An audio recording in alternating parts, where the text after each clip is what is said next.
Télétravail fait partie des termes les plus utilisés ces derniers mois. S'il rime avec Covid et confinement, est-il compatible avec l'activité d'une agence d'architecture? Quels sont les équipements informatiques nécessaires pour travailler et télétravailler? Et comment être sûr que son informatique est au goût du jour, adaptée au logiciel, sans coûter trop cher? C'est ce que nous allons voir dans l'Instant Virgule. Voici mes invités.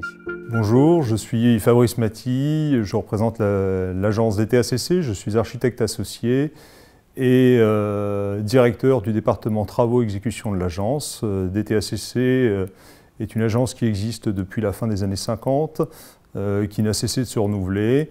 Aujourd'hui, DTACC, c'est 50 collaborateurs. Nous sommes reconnus pour notre expérience dans tout ce qui est restructuration, réhabilitation lourde, d'opérations de prestige, notamment sièges sociaux, hôtellerie, un petit peu de logement. Marc Rollinet, architecte et urbaniste. J'ai créé mon agence il y a maintenant 40 ans. J'ai toujours animé une équipe entre 15 et 20 personnes. L'agence n'est pas spécialisée, elle intervient sur beaucoup de domaines. Et peut-être de manière plus particulière, je construis des églises depuis plusieurs années.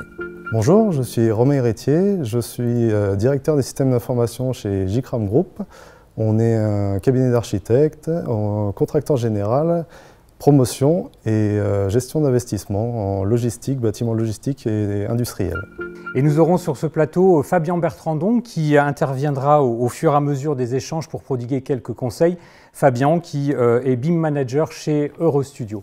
Alors en préparant cette émission, j'ai découvert que le mot télétravail est apparu pour la première fois en 1972 dans un article du Washington Post qui évoquait le travail que l'on pouvait faire grâce au téléphone et au fax. Mais savez-vous que le concept même de télétravail, qui a été abordé, est beaucoup plus ancien? C'est Norbert Wiener qui l'a utilisé pour la première fois dans les années 50 pour décrire la manière dont un architecte supervisait à distance depuis l'Europe la construction d'un immeuble aux États-Unis. Et cela grâce à un moyen de transcription des données. Alors Marc Rollinet, est-ce que vous pensez que le télétravail est adapté à votre activité? Oui, à titre personnel, je le pratique depuis 15-20 ans parce qu'en ayant une double implantation, Paris et Genève, j'ai été très vite confronté au problème d'être à Genève et de piloter des gens à Paris et l'inverse. À une époque où fax, téléphone fonctionnait finalement pas si mal, avec l'amélioration dès que les smartphones ont pu faire des photos, qui permettent de faire des croquis, de prendre des photos et puis de les envoyer et de gérer en direct. Et pour autant, sur un projet de construction, vous travaillez comment en fait au moment de la création, la conception d'un projet, du lancement du projet? Alors j'ai toujours moi travaillé avec une équipe autour de moi. Et c'est la principale difficulté dans une période de conception de projet, donc au moment de la création, d'être à distance. Ça nécessite de bien se comprendre et dans nos métiers, le croquis et la manière d'exprimer au travers de petits schémas, d'explications est absolument indispensable au-delà de la parole. Et donc se pose le problème de transmettre très très rapidement les schémas à la personne qui est un peu loin. L'ensemble maintenant de la mise en place des nouveaux logiciels de téléconférence améliorant très très grandement les choses. Fabrice Maty, est-ce que vous partagez ce constat qu'il faut être physiquement présent tous ensemble lors de la phase création et après? Alors absolument, nous chez DTACC, nous n'avions pas l'expérience effectivement du télétravail préalablement aux problématiques de confinement, Covid, etc. La création et le développement des projets se fait effectivement autour de la table, avec des échanges qui sont permanents, des échanges graphiques, que ce soit de la petite maquette, du croquis, de l'image 3D. Et donc, c'est des échanges de réflexion qu'on a un petit peu perdus, malheureusement, avec le télétravail, malgré toute la technicité qu'on a pu apporter, effectivement, pour développer les projets dans le bon sens. Donc là-dessus, je partage effectivement la problématique, en gros, du présentiel. C'est-à-dire que le présentiel, pour nous, est essentiel pour plusieurs raisons, pour le développement du projet. Et après, j'en parlerai peut-être un petit peu plus tard sur même les réflexions et les apports mutuels que peuvent avoir les collaborateurs et l'encadrement au sein de l'agence. Sur cette première phase, en fait, c'est toujours la même équipe qui travaille, en fait, vous affectez des équipes selon les projets? Alors, si vous voulez, on a un certain nombre de projets qui sont en développement, on a une dizaine, une quinzaine de projets qui sont développés en simultané. Il y a des équipes qui sont constituées avec des chefs de projet qui développent effectivement chaque opération, sur lesquelles en général il y a des lignes directrices qui se mettent en place à la fois émanant de mes associés, partagés avec les chefs de projet. Et donc c'est quelque chose qui se fait vraiment physiquement. Voilà. On a 3 départements au sein de l'agence, donc je dirais il y a 2 départements qui sont complémentaires en phase de conception, qui sont à la fois l'architecture, la décoration, l'architecture d'intérieur, décoration, et ensuite un département qui est complètement indépendant et qui a d'ailleurs fonctionné complètement indépendamment en période de confinement, qui est le département travaux exécution que je dirige. Et on va revenir effectivement sur ce que vous faisiez pendant cette période-là un tout petit peu plus tard, parce que si nous parlons de télétravail, c'est qu'effectivement nous avons une situation tout à fait particulière en ce moment en raison de la situation sanitaire, des confinements à répétition. Nous en attendons peut-être encore un énième. Est-ce que, Romain Héritier, vous pouvez nous dire comment s'est passé ce premier confinement en mars dernier? Qu'est-ce qui s'est passé entre l'annonce le vendredi soir et la mise en place effective d'un couvre-feu et d'un confinement dès le lundi soir? Eh bien, dans l'urgence un petit peu, on a pris tout notre matériel et on s'est déplacé chez nous, tout le matériel. On avait les outils quand même de VPN, de connexion Internet, comme tout le monde a la fibre chez soi maintenant en Ile-de-France. Donc la connexion, pas de problème, et le matériel déplacé chez nous. Est-ce que cette organisation était déjà en place? Est-ce que vous disposiez déjà d'un plan de continuité d'activité? Pas du tout, non, pas du tout. On avait les outils pour prendre la main de temps en temps depuis chez nous sur le travail, mais c'était pas prémédité, on va dire, non. Marc Rollinet, comment s'est passé de votre côté ce premier confinement? Il fait à peu près la même chose que mon confrère, mise en place de VPN. Nous, on a essayé de faire travailler chaque collaborateur sur son ordinateur personnel. C'est-à-dire que le lundi, on n'a pas déménagé les ordinateurs. Le mercredi, on a commencé à y songer assez fortement parce que les bugs étaient beaucoup trop importants. Mais malgré ensuite des transferts de matériel, moi j'ai la chance d'habiter à côté du bureau. J'ai quand même passé tout mon confinement au bureau à aller voir sur le serveur, réallumer un certain nombre de choses. Voilà, donc la technique de travail à distance, on l'a pas vraiment expérimenté, on l'a subi, tout en commençant à comprendre que pour l'avenir, il fallait qu'on améliore les choses. Et pourtant, c'était des épisodes qu'on connaissait déjà, hein. On l'a vu un petit peu plus tôt. On avait déjà eu l'Île-de-France bloquée par des semaines entières de grève, d'ailleurs un an plus tôt. Oui, enfin chez moi, beaucoup sont comme moi cyclistes, donc c'est un moyen d'échapper un peu à la grève. On a toujours eu une équipe soudée qui venait travailler. Là, c'est un peu contraint et forcé que tout le monde est parti chez soi.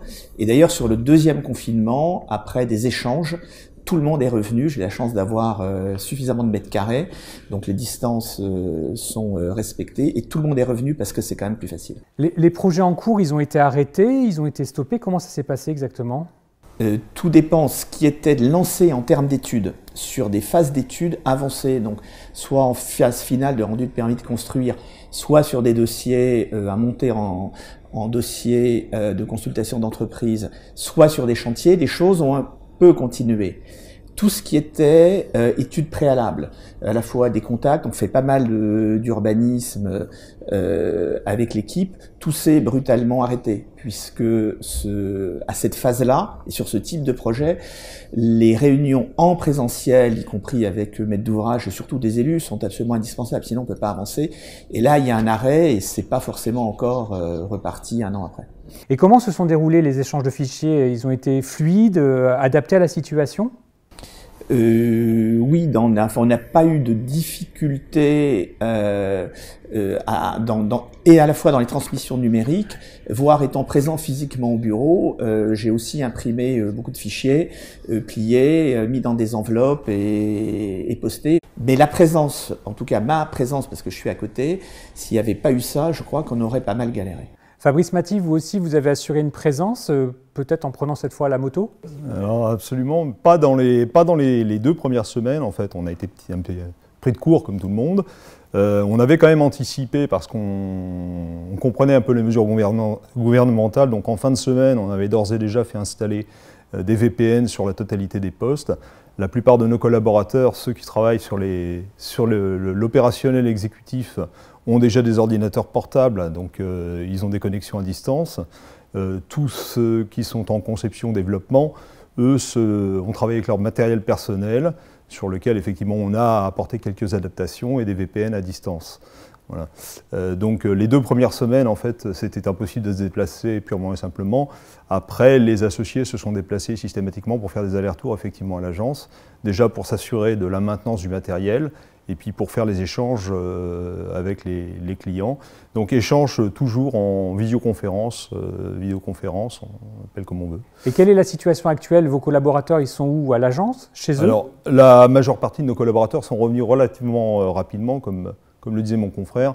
Effectivement, à partir du moment où on a pu faire revenir les collaborateurs, je dirais à part ceux qui avaient des problématiques de garde d'enfants et autres, il y avait une envie effectivement commune de revenir. Déjà parce qu'il y a une certaine émulsion lorsque vous êtes tous ensemble, émulsion qu'on ne retrouve pas dans la vidéoconférence.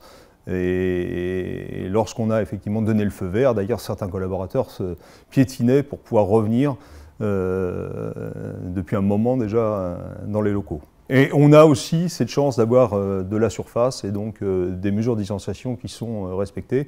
On avait anticipé tout ce qui était prévention, gel hydroalcoolique, les masques sont toujours à distribution commune. Enfin, l'agence, on s'est organisé en ce sens en tout cas. Et alors ça, c'est pour l'agence. En fait, comment ça se passait avec les clients? Est-ce que vous êtes équipé de solutions en visio, par exemple? Donc en fait, au fur et à mesure, si vous voulez, on a été obligé de développer effectivement l'échange permanent avec les clients et avec les entreprises. Initialement, on était peu équipés, on s'est progressivement équipé. Donc pour les collaborateurs, déjà d'une part, ça a été casque, micro et caméra individuelle de manière à pouvoir assurer des réunions. Et au sein de l'agence, donc on est assisté par Eurostudio qui nous fournit la plupart de notre matériel. Et on a fait équiper en fait les 3 salles de réunion que nous avons à l'agence de matériel technologique, donc mini-unité centrale, télévision, etc., de manière à pouvoir assurer des réunions visio directement depuis l'agence avec nos clients. Donc ça s'est fait non pas dans la période du premier confinement, mais entre le premier et le deuxième confinement. D'accord, voilà. Très bien. Ok, alors je pense que maintenant il est temps de me tourner vers Fabien Bertrandon. On l'a vu, Fabien, en fait, chacune des confinements nécessitait une préparation et donc une mise en place qui ressemblait beaucoup plus à un déménagement en fait, que quelque chose d'assez fluide. Est-ce qu'il y a un moyen en fait, pour éviter tout cela, tout simplement? Alors je pense que ce qu'on a beaucoup appris avec ce confinement, c'est que le matériel fixe va commencer, et nous c'est ce qu'on a vu au premier confinement, c'est-à-dire que les gens se sont rués sur tout ce qui est workstation avec mobile, parce que c'était beaucoup plus facile.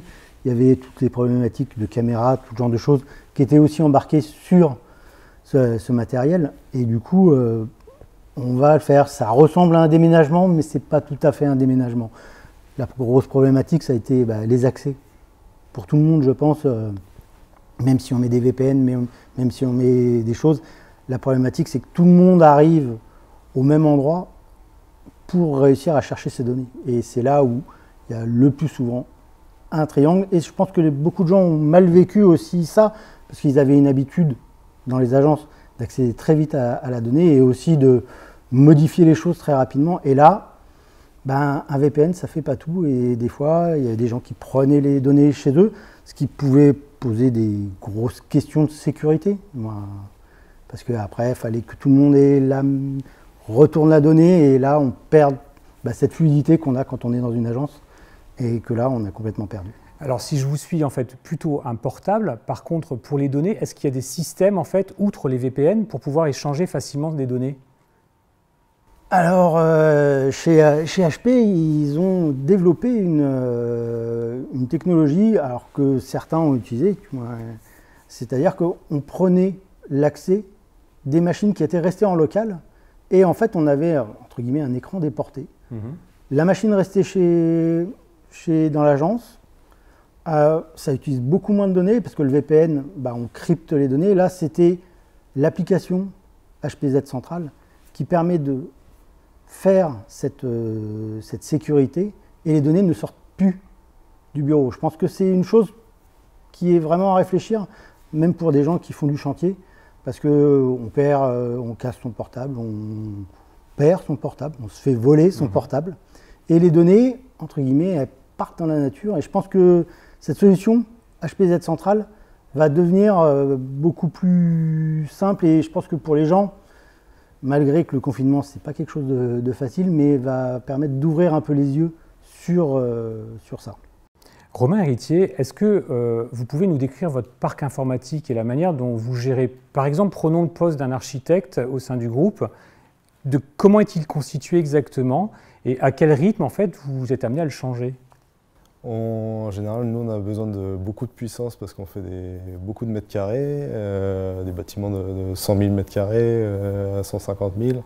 Et donc on a des HP Z4 G4 avec beaucoup de puissance, des Intel i9, beaucoup de mémoire vive et des cartes graphiques aussi, les toutes dernières RTX 3070. Donc on utilise ces machines qui fonctionnent très très bien, oui. Et des portables à distance, où on prendra la main aussi sur les machines de bureau prochainement à distance. C'est un parc de combien de machines environ? On a 25 machines, dont 4 architectes dupliqués, donc 3 portables aussi, et des anciennes G4 aussi, Z4 pardon, leur ancien poste. On les a renouvelés tout récemment, ça faisait 2 ans et demi qu'on les avait. En général, on les renouvelle tous les 3 ans. Tous les 3 ans. On les achète en amortissement comptable. Et là, on a dû changer parce que la taille des projets a fait que il a fallu évoluer vers des nouvelles technologies et des nouvelles machines encore plus puissantes. Avec les logiciels Archicad 24, Twinmotion, tout ça. Marc Rollinet, même question, en fait, est-ce que vous suivez un rythme d'amortissement ou un rythme d'évolution par rapport au logiciel ou à la taille du projet? Nous, on a toujours essayé de conserver le matériel peut-être un peu trop longtemps. C'est-à-dire qu'au lieu d'équiper une quinzaine, une vingtaine de postes et de se dire au bout de 3 ans, je renouvelle, parce que 3 ans, je pense que c'est effectivement la bonne durée. Au bout de 3 ans, il y a toujours un poste qui est plus ou moins bien, donc on le refile à la compta, on le refile à la secrétariat. Bref, j'ai un cimetière d'ordinateurs, on en a absolument de tous les côtés. J'ai fait beaucoup de ménage il y a quelques années pour tout mettre au carré, les licences, etc. D'ailleurs, sous la houlette de Rossuro, on peut être sûr qu'on était au carré partout. Et j'arrive à une conclusion assez simple, c'est qu'il faut maintenant qu'on modifie complètement le système. C'est probablement d'avoir un maximum d'ordinateurs portables et à la chance de le connecter avec 2 écrans de bonne taille pour pouvoir travailler dans de bonnes conditions, mais des portables très puissants. Et de faire ça par temps de 3 années, d'en acheter une vingtaine, et que finalement, que la comptable, la secrétaire, ou un archi-junior, ou un chef de projet, ait finalement exactement la même configuration pour qu'il y ait une vraie capacité d'échange et de dialogue entre tout le monde pour travailler. Ça permet aussi peut-être de se poser la question, parce qu'on a quand même à une époque des projets un peu loin, que ce soit le Portugal, l'île de la Réunion. Aujourd'hui, il y en a un peu dans pas mal de secteurs de France. Finalement, d'envoyer quelqu'un 2, 3, 4 jours, voilà, il prend son portable, il a une certaine forme d'autonomie, ce qui n'est pas le cas avec un portable normal. Quand on se connecte en VPN, c'est très clair qu'à un moment donné, l'accès aux données stockées sur le serveur ne sont pas optimum. Fabrice Maty, vous dirigez le département exécution de travaux. Et les collaborateurs sont tous équipés, eux, d'un ordinateur portable, quasiment pour tous. Pourquoi exactement? En fait, si vous voulez, ils ont besoin d'une mobilité importante. Donc nos collaborateurs qui travaillent sur la partie exécution travaux sont tantôt à l'agence, tantôt sur des réunions extérieures, tantôt sur des chantiers. Donc ils ont besoin d'avoir à la fois leurs données à portée de main, à la fois de pouvoir se connecter, le cas échéant de pouvoir assurer des réunions visio depuis un autre site que celui de l'agence, par exemple.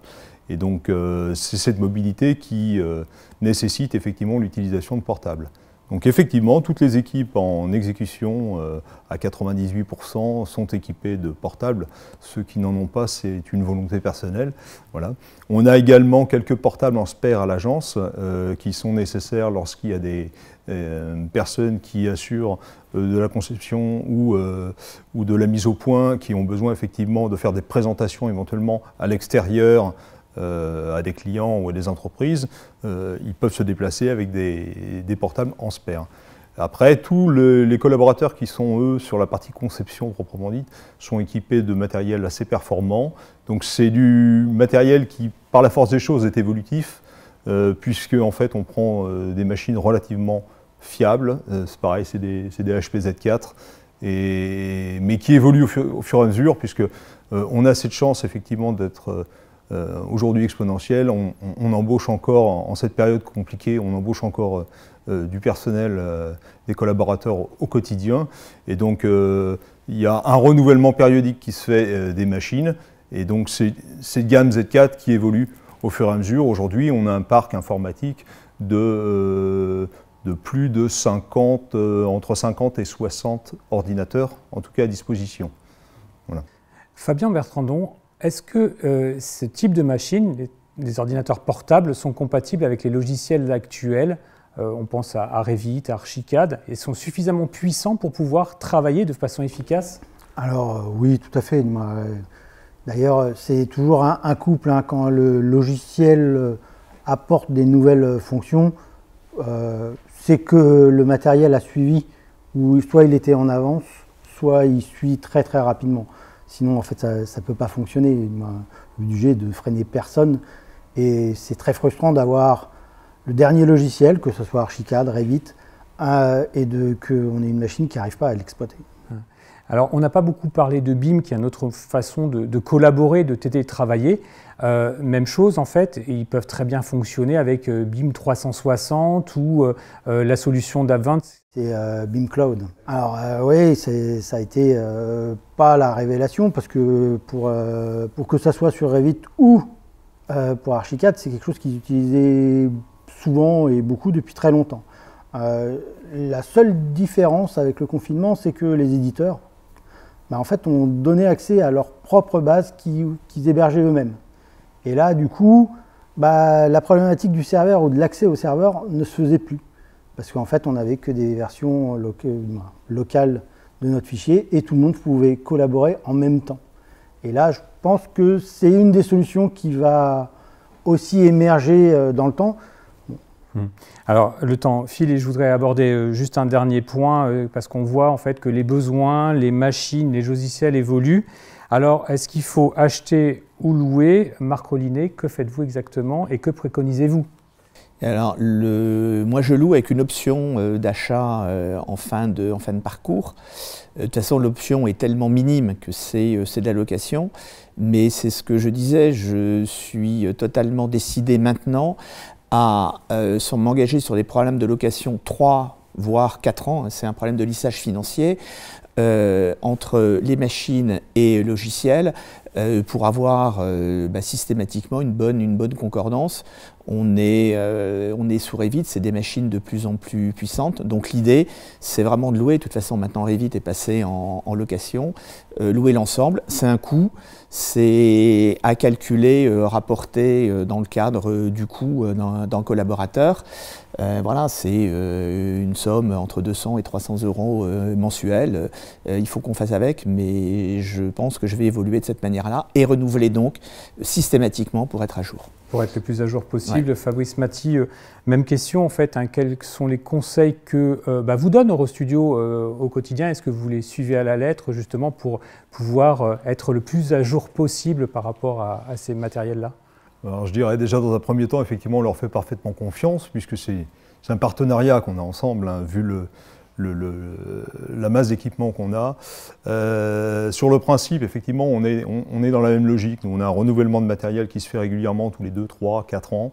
Les vieilles machines sont réutilisées par les assistantes ou par les personnes qui ont besoin de moins de performance. Tout ce qui est logiciel maintenant, c'est du locatif. C'est-à-dire c'est des abonnements annuels qu'on prend. On a aujourd'hui en gros une trentaine d'AutoCAD full, des suites AEC avec Revit qui tournent à l'agence, donc c'est du locatif. Et comme je vous disais tout à l'heure, c'est exponentiel puisqu'on a de plus en plus de collaborateurs, donc forcément on reprend des abonnements au quotidien. Le matériel, systématiquement, lorsqu'il commence effectivement à être trop faible pour permettre le bon fonctionnement des logiciels, on le renouvelle. Et on est dans cette logique-là, effectivement, à un moment donné, on était plutôt dans de l'achat, on est vite revenu dessus, ne serait-ce que par exemple sur les logiciels, on a un placard plein de logiciels achetés, je dois avoir une trentaine d'AutoCAD en boîte qui traînent dans l'armoire. Voilà. Et je pense que Romain Héritier, vous qui êtes à ce moment sur l'achat, vous allez peut-être vous orienter aussi vers la location au sein du groupe JCram. Oui, c'est vrai qu'indirectement, via les licences, on y est déjà à peu près pour Archicad. On a un contrat de service où il y a un renouvellement aussi chaque année de la version. Et c'est vrai que pour les machines, on y pense aussi, plutôt que de stocker on a des stocks d'anciennes machines, d'en louer. Oui, on est en train de voir ça avec Eurostudio, effectivement. Très bien. Qui est notre partenaire aussi là-dessus. Parfait, merci beaucoup. On arrive au terme de cette émission. Je veux me tourner une dernière fois vers Fabien Bertrandon pour qu'il nous donne un ultime conseil peut-être en préparer cet échange. Et puis vous me citiez en fait ce cas qu'il faut bien connaître sa machine. Est-ce qu'en 30 secondes, vous pouvez me dire exactement de quoi vous parliez en fait? Qu'est-ce que bien connaître sa machine? Alors, en fait, quand je dis de bien connaître sa machine, c'est de bien connaître les logiciels qui sont installés. Parce qu'en fait, on peut remarquer, en fait, surtout quand on a vu les gens partir avec leur machine ou travailler avec leur machine, en fait, on voit que les gens ne connaissent pas ce qu'il y a dessus. C'est-à-dire qu'ils vont installer des logiciels tierces qui n'ont pas été certifiés ou en tout cas bien gérés par les services informatiques. Et du coup, en fait, on va se retrouver, alors je prends le WinZip, qui est un logiciel qui est normalement payant, mais on va trouver WinZip, on va trouver WinRAR. Tandis que ça se trouve sur sa machine, on a déjà un logiciel qui fait le tout, mais comme on ne le sait pas, et qu'on est toujours pressé, du moins je ne remets pas en cause, mais le but du jeu, c'est d'essayer de voir comment et qu'est-ce qu'on a d'installer sur sa machine avant d'installer tout et n'importe quoi. Ce qui est les 3 quarts du temps, on va sur Internet, c'est des failles de sécurité, et d'un seul coup, on peut se retrouver avec des petits soucis, avec des virus qui rentrent sur l'ordinateur, voire sur le réseau. Donc apprendre à connaître, de voir aussi quand on reçoit un mail, je me suis envoyé un mail, ça arrive, mais est-ce que c'est logique? Est-ce que je m'en souviens? Parce que les 3 quarts du temps, les virus arrivent là-dessus et c'est le grand problème de déporter les machines à l'extérieur des agences. Les agences, souvent, ont tout un système qui les protège. Le problème, c'est que quand on est chez nous, on n'a plus du tout ce genre de choses. Du coup, il faut faire attention, bien demander à son IT qu'est-ce que ça veut dire, qu'est-ce qu'on a.